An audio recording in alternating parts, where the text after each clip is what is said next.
What is up, YouTube? I know it's been a while. How y'all been? It's your girl, Miss Tink. That's M-I-C-C, not M-I-S-S. You already know the channel is Natural Pole Sister. How y'all been? I hope everybody been blessed and prosperous thus far. I know, bitch, where you been? I'll explain all that on a poll video. If you've been on my Instagram, you know I've been sticking with my poll. But, hey, I'm sorry. We're here to talk about, of course, the Circle Atlanta. You see in the description box. They've been coming out a little spaced out. So, shit, I have a life. So, I'm going to combine 13 and 14 together, so I ain't going to hold you guys up. Let's get to it, okay? All right, so I'm pretty much going to jumble 13 and 14 together. If I skip something, again, don't judge my heart, judge my head, okay? You know, I got a poll in another hour or so, you know, check out that story or whatever on my Instagram or Facebook. You know, I got to promote myself as much as possible. Anyways, so 13 pretty much was basically the fight, the aftermath of it, how everybody felt, and the last couple of activities that was supposed to be done by the group at the retreat. Yeah, so let's start with the fight. My thoughts about it, Jewel, you was out of line. Now, again, I love you, girl. Congratulations to, you know, your engagement. I love Black love, LGBTQIA love as well, too. All right, but, baby, call a spade, you was out of line. You knew B-Hawk and Millie B had issues. You got into it with Millie B behind the issues that Millie B and B-Hawk have. So why in the fuck would you think it was okay to bring B-Hawk to the retreats that Millie B was going to be at when you know, for one, B-Hawk is not a cast member, and two, Millie B and her have issues. If you really gave a fuck about your nigga, if you really gave a fuck about any of your friends, and when I say nigga, I'm just saying universal, so again, look. If you really gave a fuck about your motherfucking friend, your homegirl, you would not have put your homegirl in that situation. I love all my friends. They know I do. But I am not going to purposely, accidentally, nor intentionally, I don't give a damn how it happens. I'm not putting you in a place to where you about to get physical. Especially when I know you got issues with the person. Now, if it's some long-standing beef that I ain't got shit to do with, and we all going to be somewhere, I'll give them a heads up. I've done that before. Yes, I have. And they know who I'm talking about. But I had a conversation with both of them, not together, separately, and asked them, could they settle them damn differences for one night and come together for me? And they did. But that's because I was cool with them. You ain't cool with Millie B. So why the fuck would you think it's okay to bring your homegirl there? Like, I'm sorry. Unless I'm living under a rock. Ain't nothing about that shit smart. Ain't nothing about that shit cute. Every action has a reaction. And the reaction for your action, and the action of bringing your friend there, the reaction was your friend got into a fight. All right? Now, in the words of Chris Rock before he got slapped, I'm not saying Millie B should have hit B-Hawk, but I understand. That's all I'm going to say. Because you can't tell somebody how to react. You don't know how deep that beef is. B-Hawk, we did see what you said in that damn video about you probably chopping, you know, Millie B in the trachea. People don't play with threats. They don't play, and you can't tell somebody how to react when you done threaten them. That's all I'm going to say with that one. As far as everybody else in the cast member, Mulatto, you gassed that shit up with Millie. When Millie B was leaving, you should have let Millie B leave. Not say the shit that you said, talk about don't leave is going to make it look like you let... Why would you tell Millie B that when he's already pissed? So, yeah, but then you want to flip the script and talking about, oh, we shouldn't have to put our hand. You can't tell somebody how to react. You're not them. Last time I checked, you are you. You control you. I'm just saying, you can't even control how your wife reacts because you're not her. So stop. And then Megabody, stay the fuck out of it. That ain't got shit to do with you. You don't know how deep that beef is. You can't tell somebody how to react either, all right? And, Dante, I appreciate you, you know, pointing out, being devil's advocate or pointing out the facts. And I appreciate Alyssa's wife pointing out the facts too. But the fact that everybody else drowned you guys out, there was some truth in what the fuck that Dante and Alyssa's wife was saying. Y'all just didn't want to hear it. You just was mad at Millie B, and that's what you needed to go to. So that's all right. But that's how I felt about that whole fight situation. We also got introduced to Miss Iman. I'm guessing Miss Iman was taking over the place of Rico. Because, you know, Millie B left after that. They told Millie B to go. Everybody else left. Tevin showed up late with his boo thing. Everybody else left because the next morning, Dante and Eugene was the only ones there. They was getting ready for their workout session. Dante, baby, hit that gym a little bit more. After that, they're calling everybody. Millie B said he ain't coming, but wound up coming to the horseback event. Megabody talking about he gonna come, but if Millie B there, he ain't coming, so he didn't show up. I don't believe Tevin showed up either. So nobody showed up because Millie B came. Okay, that's pretty much it. Only people that was there was Mulatto, her wife. Eugene, don't be worrying about why Mulatto wife is there. She there because she want to be there. Anyways, you worry about you. Thank you. Then Millie B and Cash show up. Shout out to Sweet Addictions TV, Miss Candy, you know, showing off her Cloverland Ranch. All right, okay. Black owned horse ranch. Get it, boo. Millie B, get off her husband. That's her man. But you know, Dante was the first one to go. I'm with Millie B. Horses know about spirits. So Dante, what's up with that spirit, boo? But anyways, and we know your ass is upset. After that, the very next event was a therapy session. Drew the Gym show up. That's when Tevin show up. Of course, nobody else did. And that's when everybody pretty much talking about the whole thing, the fight, not taking accountability. Megabody didn't even show up. Nor Mulatto showed up to the therapy session as well, too. That was kind of strange. But it was nice to see how everybody else there opened up. And we got some true answers with Dante and his separation issues from a friendship. Because, baby, you was really pressed about Millie B and Cash friendship and how y'all friendship went. And I'm just saying that therapy session opened up a lot of reasons why. So, all right, boo, handle that. You gonna get it together.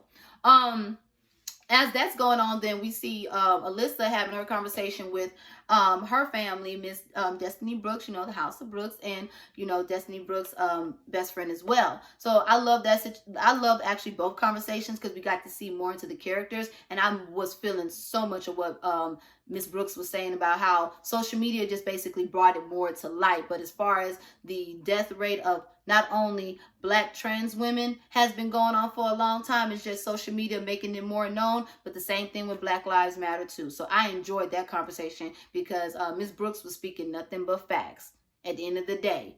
Because 1 minute is here, the next minute, next post, let's see what I can do. Like, you know, so I think there definitely needs to be more laws for Black lives, just like I believe there needs to be laws for Black trans women as well, okay?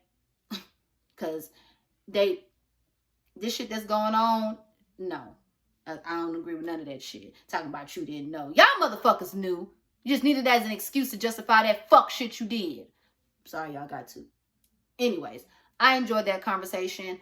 I also enjoyed how both sets of parties, you know, the Circle and Alyssa and her her friends and family also agreed that her and Jewel needs to have a conversation about this voicemail of this invite. Y'all do, because I'm tired of hearing this shit.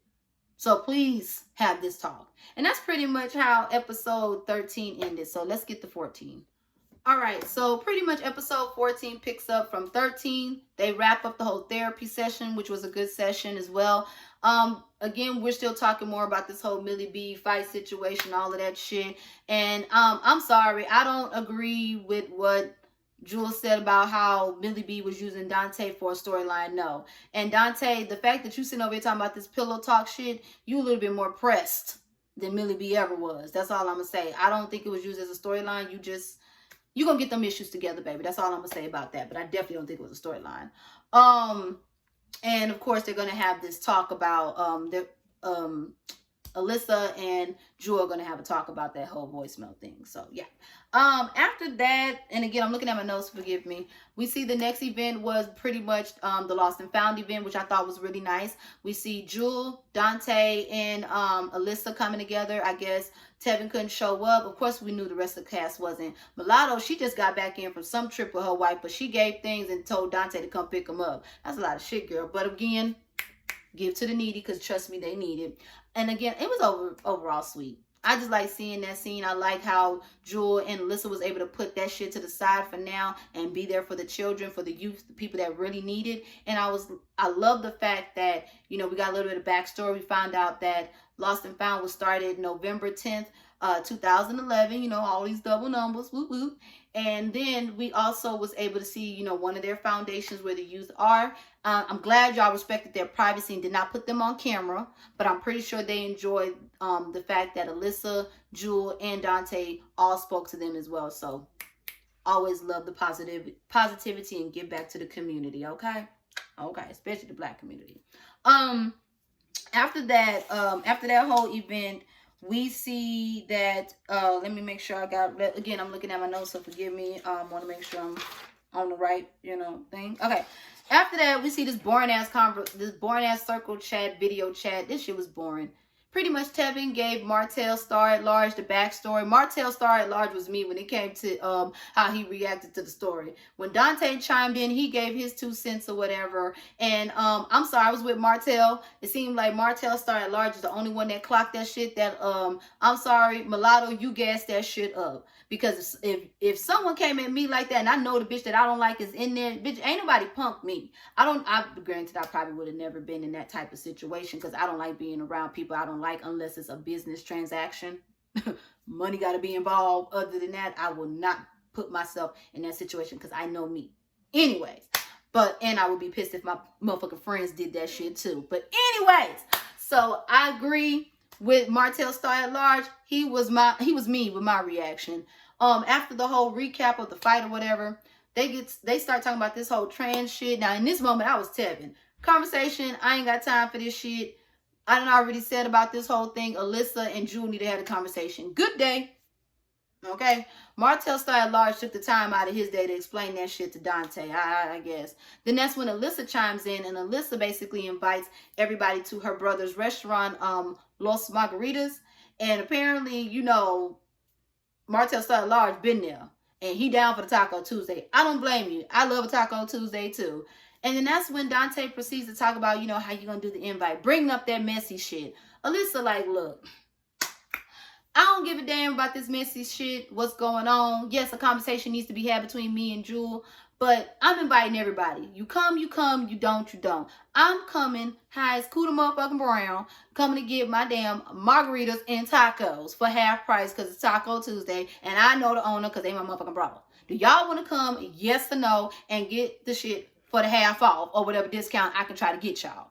Okay. And I don't blame her. That's how she felt, and I'd have been the same way too. So pretty much they all gonna go. So kudos to that. Next we get to this leather and lace. It was a cute little turnout. Everybody looked nice. Mega body. You had a nice little sexy body, nice little booties, Jewel the Gym was there. She had them titties out. She looked nice too. Martell, Tevin, Eugene. Tevin brought his homegirl, his best friend. And Dante was there too. Of course, Millie B wasn't going to come because, Mega Body feels some type of way about Millie being that extra shit, which has nothing to do with him, I guess. Take accountability on both ends. But, obviously we ain't doing that this time. And of course, Cash got the invite, but Cash wasn't going to come. So overall, it was a good turnout. Jewel was a co-host. They was going over people fetishes. They was trying, showing different positions. We got to see Eugene and his Megan knees, get down there. And Dante just enjoyed being the prop. I was like, all right, go. Anyways, after that, that's when they have this this little, I guess, showcase, this little competition, who looked best. Eugene won. Of course. Everybody looked good, though, but Eugene, he had the best looking performance, if you ask me. But Martell was runner-up. Had Martell did a little bit more, but he like, look, I ain't got time for my ass to be out. I don't blame you. Anyways, then we see that Eugene and Dante performed. Dante, it was nice. It was cute as a little bop. I was like, okay, Eugene, you was cute, too. But, baby, you work out a lot. How the hell you out of breath? You should have had a damn rehearsal. Work them knees while you over there squatting shit with your mask on. You trying to get like Future, baby, but you need to get them knees like Megan. Get them workout in. But it was still cute. It was a nice little turnout and everything like that. So I'm happy for everybody. After that, the little leather and lace or whatever, they also had a photo shoot too. So of course, promo. Because Mega Body got an OnlyFans, yours got a promo. After that, we had Los Margaritas, and that's when this conversation goes on as far as between Jewel the Gym and Alyssa that should have been had all damn ready, if you ask me. But before that happens, we see Millie B, Cash, Mulatto. Everybody is there at first, but there's a separate table. Now, Mulatto, baby, if you got an issue with everybody, why the fuck you still there? Like, why are you there if you still got an issue with everybody? That's all I just want to know. But okay, girl, you showing up and showing out. I'm happy for you. Cash already starting that shit with Jewel. Cash, she ain't there. Stop talking. Like, why Jewel on the dome? You must have been drinking too much. After that, that's when Eugene shows up first. He talking about, I'm about to, you know, dip and go, but he notices the table and already feels some type of way. And then also, I forgot to mention how Eugene feels that Millie B shouldn't be a part of the circle. Really? Oh, okay. I guess. Anyways, everybody else shows up. Dante talking about he don't know where to sit, straddling the fence, but you know, he sits somewhere. And you know, they talking shit about that. That's when Martell Star and Lars show up, Tevin show up, and they all at the other table. Now, again, I'm with Eugene. If there's two separate tables, already gonna be some shit. Alyssa and Jewel have their conversation. The whole thing I got out of this, I respect where Jewel was coming from. She stood in her shit. Alyssa, I understand your feelings was hurt, but you kind of took it a little bit too personal. I really feel like you took that a little too personal. You could have just said, this is how it made me feel. I just want you to know how I felt. I understand if this is how you are, but this is how it made me feel. I think it would have been cool. You took that shit a little bit too personal, especially like, I got to respect it, right? Am I reading too much, y'all? Correct me. I just feel like, I understand you being upset. You have the right to feel how you feel. Can nobody tell you how you felt? But you should have just told Jewel how you felt. Let Jewel speak how she's speaking. Y'all could agree to disagree. It kind of went just a little bit too long for me. And you kind of took that a little bit too damn personal. But you can't tell someone how to feel. And that's pretty much how the episodes end. I'm waiting to see the remainder of it. But Mulatto, you got a lot of smoke for Jewel in them confessionals. That's all I'm going to say. But okay. Anyways, y'all, that's about it. I'm Miss Tink. That's M-I-Z-Z, not M-I-S-S. You already know the channel is Natural Pole Sister TV, y'all. And y'all have a blessed one. And we'll be back at it again. I got to get to my pole studio stuff, as you already know. So check out the Instagram and all of that in the description box below if you want to see everything. So this is bye, y'all. See y'all in the next episode.